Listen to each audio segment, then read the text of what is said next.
The Court of Appeal is set to hear the case of a former Manchester gang member and convicted murderer.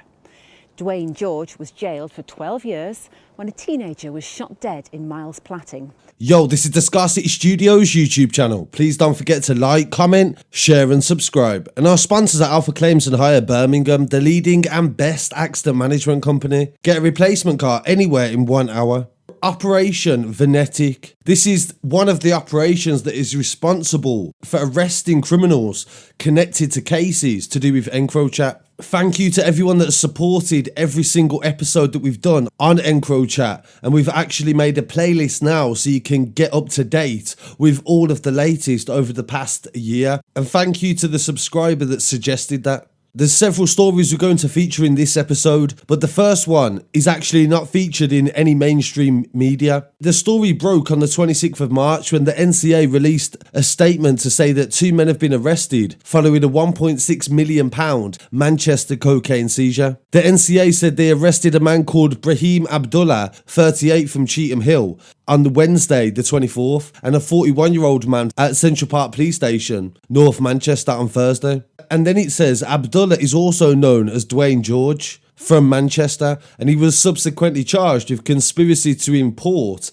Class A drugs, and he was remanded in custody until his appearance at Manchester City Crown Court on the 22nd of April this month. The other man that was arrested was in breach of bail and further interviewed in relation to the offence that he was on bail for, suspicion of importing Class A drugs. He was bailed pending further inquiries. Officers seized the high-value cocaine at a joiner's yard in Wade Street in North East Manchester in April of last year during Operation Venetic and the UK-wide hack of Encrochat. The operations manager said our officers seized the cocaine and deprived the criminals of a large amount of profit, and this week's arrests and charges showed that Operation Venetic is effective. But I'm sure a lot of viewers from up north as well will be familiar with the name of Dwaine George. Dwaine George was convicted for the murder of Daniel Dale back in 2002. He was a member of the Cheetham Hill gang, and this was one of the most violent gangs in Manchester, and he served 12 years in prison. Throughout it, he protested his innocence. He went on to get help from an organisation that finds justice for people that have got miscarriages. And a year after he was released on parole, after serving 12, he was cleared of the murder of Daniel Dale. Daniel Dale was shot in a hail of bullets that was aimed at a group in the street. The police were very sure to say that they don't believe that Daniel was the target of the murder. They believed that he was caught in the crossfire, and this was what they believed for many years, to be honest. More information emerged that said that Daniel Dale was about to give evidence in a case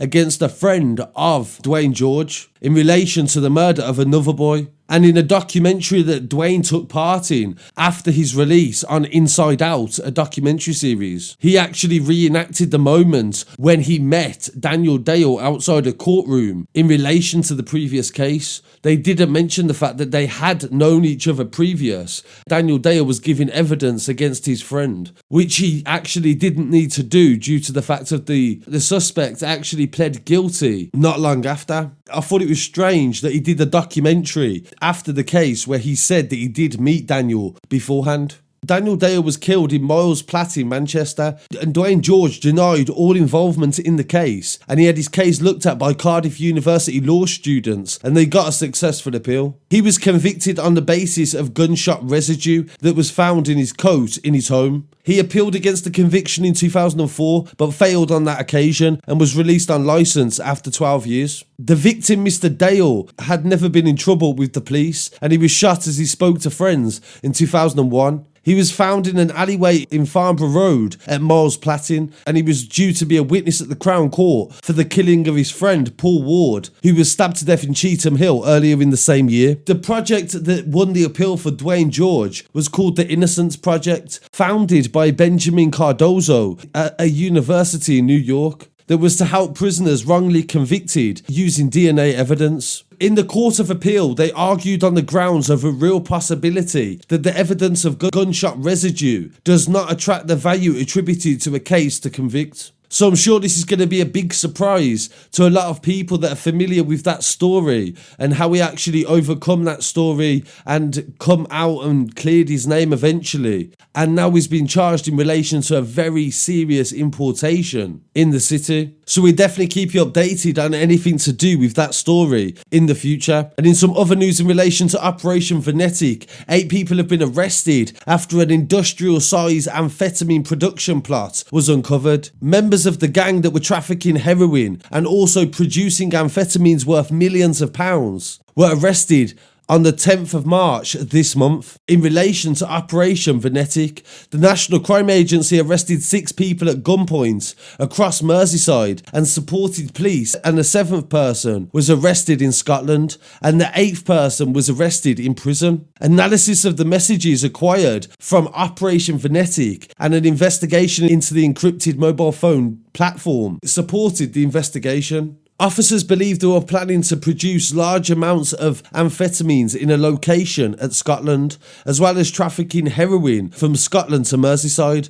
The group, aged between 34 and 66, remain in custody. On the 4th of December 2020, as part of the same operation, more than 20 kilos of APAA, a substance used in the manufacturing of amphetamines, was seized and 2 men were arrested after arriving on a flight from Turkey. Both were released under investigation. Ian McConnell from the NCA's Operation Management said producing amphetamines on an industrial scale has a devastating consequence for the community. Drug trafficking thrives, inciting violence, fear, and exploiting vulnerable children and adults for criminal gain. So even a year after the initial arrests, they are still making new arrests. But nobody is using Encrochat anymore. These are to do with the messages that were seized last year. In another story as well from Encrochat, Operation Venetic say that a drug boss used Encrochat and he's now been jailed for 7 years and 4 months following a multi-agency operation carried out by the Organised Crime Partnership, a partnership between Metropolitan Police Service and the NCA. It was discovered that Dylan Broderick, 26 years old, from Wembley, used Encrochat to run his drug operation. He arranged the transportation of cocaine worth £280,000 from London to the home counties, otherwise known as county lines, during 1 month alone, they said. Broderick was arrested by OCP officers on conspiracy to supply Class A drugs on the 23rd of June last year. He got into his car in the underground car park on Exhibition Way, Wembley. Police officers searched his flat and found an Encrochat phone, as well as 15 grand in cash and Rolex watches worth 40 grand.